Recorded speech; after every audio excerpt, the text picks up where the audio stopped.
Assalamualaikum warahmatullahi wabarakatuh. Apa kabar teman-teman @life semuanya? Bersama aku Devi Puspita. Semoga kalian semua, kita semua selalu dalam lindungan Allah Subhanahu wa taala, diberikan keselamatan, kesehatan dan diberkahi di setiap jalan hidup kita. Amin ya rabbal alamin. Dari thumbnailnya teman-teman pasti udah tahu kita akan membahas kasus apa. Seorang pendeta muda yang tega membunuh temannya sendiri, dan yang lebih ngeri lagi, setelah membunuh temannya, dia membawa jenazah temannya ini sambil tersenyum dan terekam CCTV. Apa yang sebenarnya terjadi? Kok bisa orang sesantai itu membunuh seseorang? Psikopatkah? Nah, kita akan bahas di video kali ini, jadi tonton videonya sampai akhir. Kita bahas profil dari pelaku dulu. Christian Rudolph Tobing nama lengkapnya, atau kita sebut saja Rudolph, berusia 36 tahun, dan dia pernah menjadi seorang pendeta muda, ditambah juga saat ini dia bekerja sebagai terapis ABK. Tentu terakhir kali ya, karena saat ini dia sudah dipenjara oleh polisi atas tindakannya.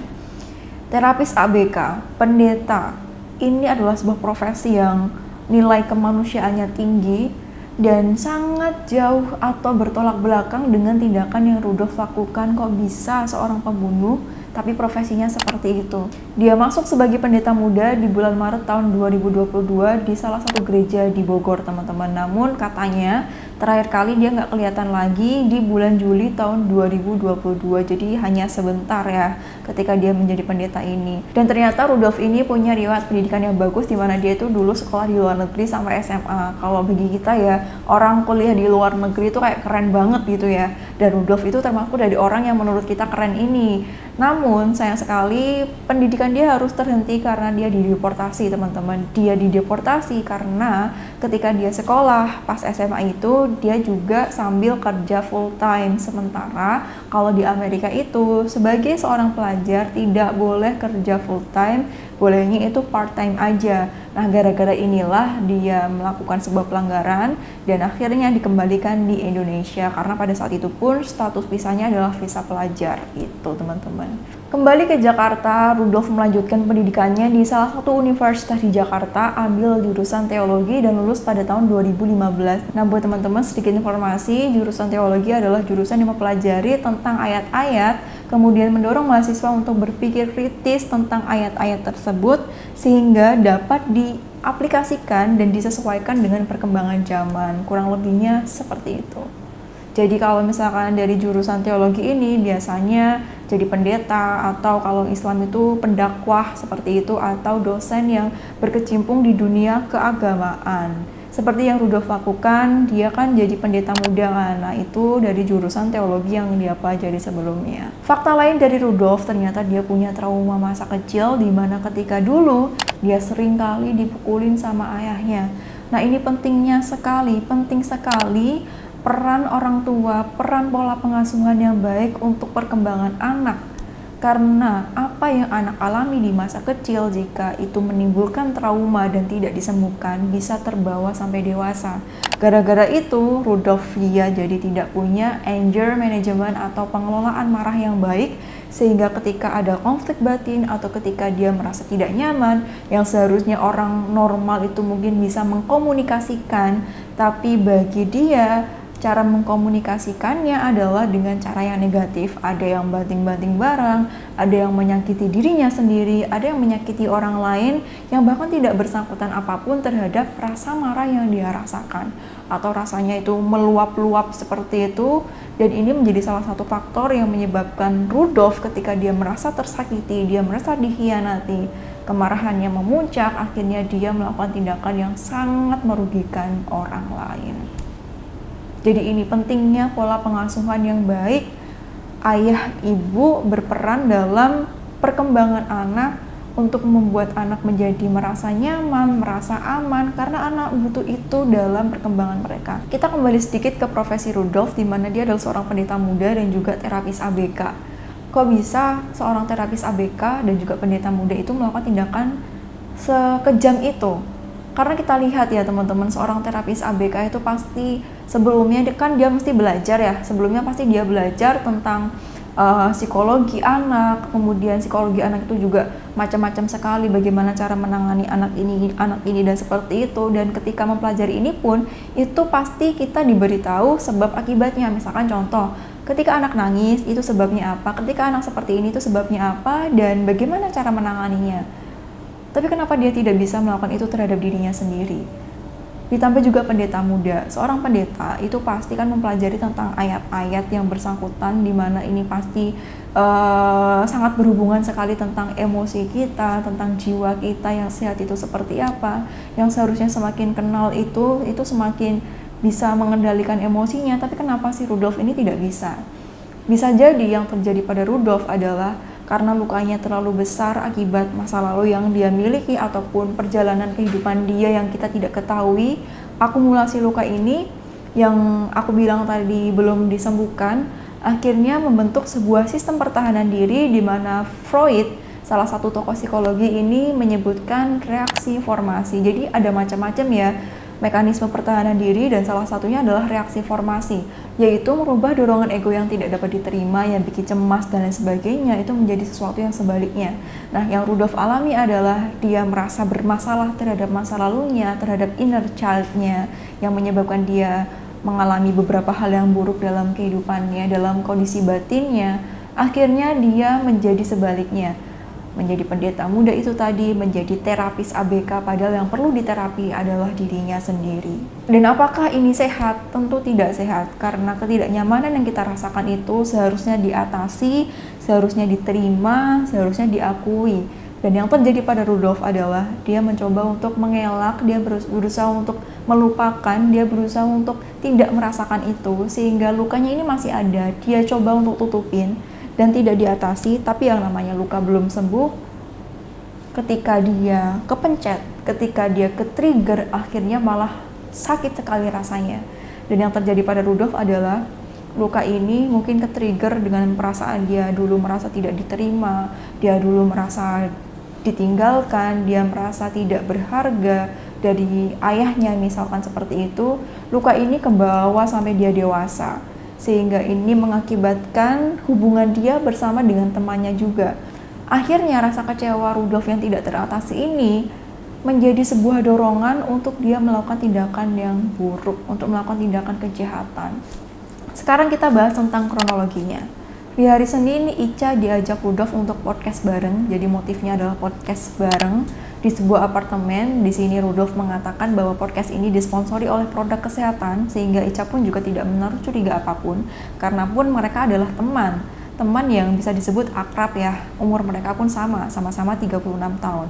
Akhirnya mereka berangkat ke apartemen, dan ketika masuk lift pun terekam oleh CCTV di sana pada saat kondisi Ica masih dalam kondisi baik-baik saja, menggunakan pakaian berwarna kuning. Namun teman-teman bisa lihat di situ Rudolf tampak begitu gelisah, dia gerak-gerak terus, tidak seperti Ica yang tampak tenang. Tapi Rudolf ini, lihat coba, dia bergerak terus dan seperti orang yang gugup atau cemas melakukan sesuatu. Hingga kemudian mereka keluar dari lift. Adegan di apartemen seperti keterangan yang diberikan adalah ketika mereka masuk di apartemen, Rudolf menyampaikan kepada Ica bahwa skenario dari podcastnya itu seperti ini loh. Jadi ceritanya kamu adalah korban penculikan, jadi kamu harus diikat tangannya dan juga kakinya. Nah di sini Ica nggak curiga apapun teman-teman. Dia menyetujui, akhirnya dia diikat tangan dan juga kakinya. Nah setelah itu barulah Rudolf bilang bahwa skenario yang dia sampaikan itu palsu. Ya di situ hanya untuk menjebak Ica aja. Nah ketika di sana akhirnya Rudolf menanyakan beberapa pertanyaan. Sebenarnya kamu tuh di kubu siapa? Di kubu aku atau di kubu H? Jadi gini teman-teman, Rudolf ini punya musuh dengan inisial H. Nah ketika ditanya seperti itu, Ica menjawab, aku ada di kubu kamu atau di kubu Rudolf. Rudolf gak percaya. Oke, kalau misalkan kamu ada di kubu aku, ya udah kamu bantu aku untuk melakukan pembunuhan terhadap H. Dengan cara Ica diminta untuk transfer sebesar 19.500.000 dari rekeningnya. Ditambah 10 juta lagi disuruh minta dari saudaranya. Nah karena ini Ica mencoba untuk tenang, akhirnya Ica transfer beneran sejumlah uang tersebut. Nah ketika Ica udah transfer, di HP-nya menggunakan bantuan Rudolf, karena kan tadi tangannya diikat sama kakinya ya. Yang terjadi adalah Ica ditanya, kamu janji kan gak akan ngelaporin ini ke polisi? Ica bilang janji gak akan ngelaporin ke polisi. Namun karena Rudolfnya gak percaya, akhirnya Rudolf mencekik Lisa. mencekik Icha hingga kemudian Icha meninggal di dalam apartemen tersebut. Dan plot twistnya teman-teman, ternyata pembunuhan ini memang sudah direncanakan, di mana sebelumnya Rudolf itu sempat survei ke tempat-tempat apartemen yang minim CCTV. Dia cari lokasi atau tempat yang cocok untuk dilakukan tindakan pembunuhan yang dia rencanakan itu tadi. Ditambah juga dia sudah menghubungi beberapa pembunuh bayaran untuk survei harga. Nah ternyata karena dia mengalami keterbatasan biaya, akhirnya dia tidak jadi pakai jasa pembunuh bayaran dan beralih ke cari di internet gimana cara membunuh orang tanpa suara. Dia pelajari itu selama 3 hari hingga kemudian dia praktek. Seniat itu dia melakukan ini. Jadi ceritanya Rudolf ini punya musuh dengan inisial H. Dia bermusuhan dengan H gara-gara dulunya itu pernah cekcok tentang suatu pendapat yang gak cocok hingga akhirnya musuhan lah gitu teman-teman. Jadi bisa dibilang mereka dulu juga berteman dengan baik hingga akhirnya debat itu, terus kemudian mereka kayak jauh lah, bisa disebut seperti itu. Di sisi lain, Rudolf ini punya sahabat Icha dan juga S. Dan yang bikin Rudolf ini sakit hati adalah dia menjumpai S, Icha dan juga H ini satu circle, di mana di beberapa kegiatan Rudolf sering lihat mereka bersama. Dari postingan yang mereka tampakkan seringkali di beberapa kegiatan, ditambah lagi juga di Natal tahun 2021 mereka bertiga ini juga merayakannya bersama-sama tanpa Rudolf. Dia melihat itu di suatu postingan juga.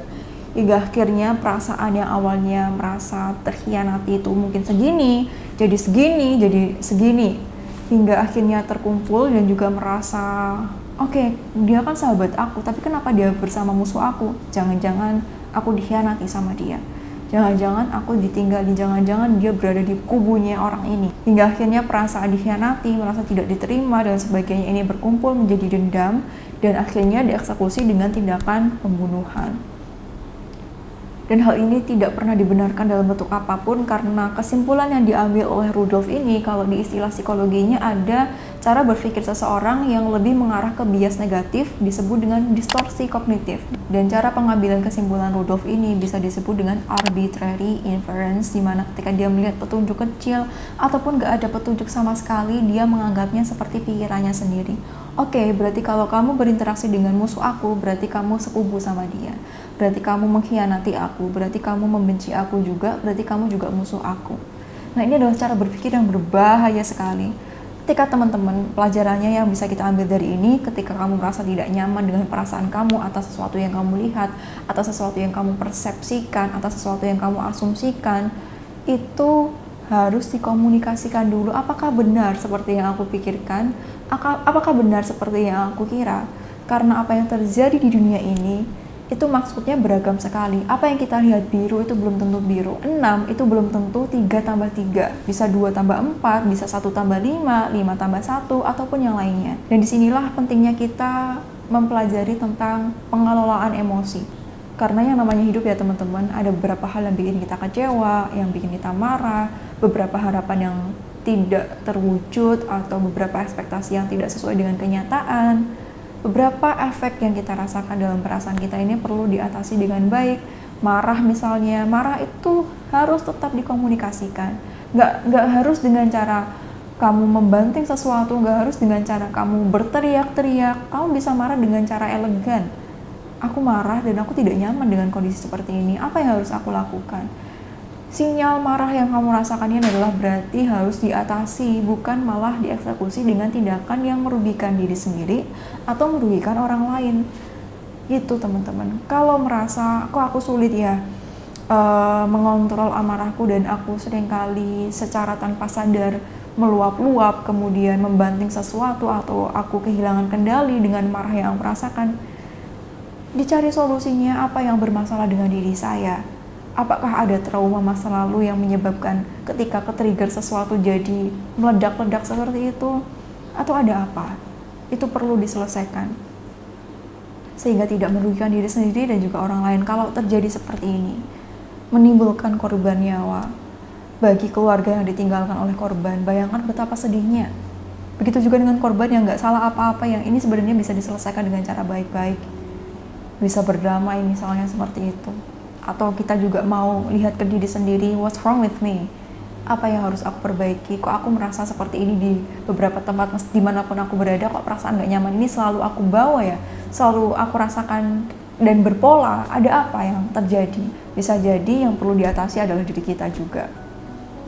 Dan juga bayangkan setelah melakukan tindakan seperti ini, Rudolf bilang sih dia puas ya. Dia bilang dia puas setelah melakukan tindakan pembunuhan ini karena misinya satu target sudah tercapai gitu katanya.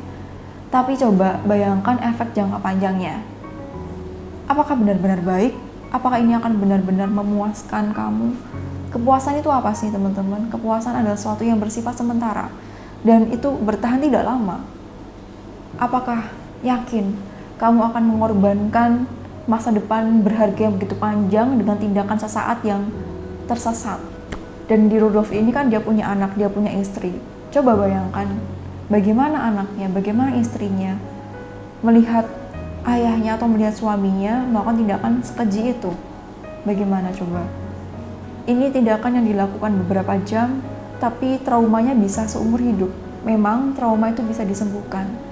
Tapi luka seseorang, siapa tahu sedalam apa dan selama apa dalam menyembuhkannya. Kita nggak pernah tahu. Jadi seperti itu teman-teman, semoga kita bisa mengambil pelajarannya, lebih bisa memanajemen emosi atau mencari tahu atau mempelajari itu, karena kita sangat membutuhkan itu. Ingat, kamu berharga dan kamu berhak untuk bahagia. Selalu minta perlindungan sama Allah, semoga Allah selalu melindungi kita dalam kondisi apapun.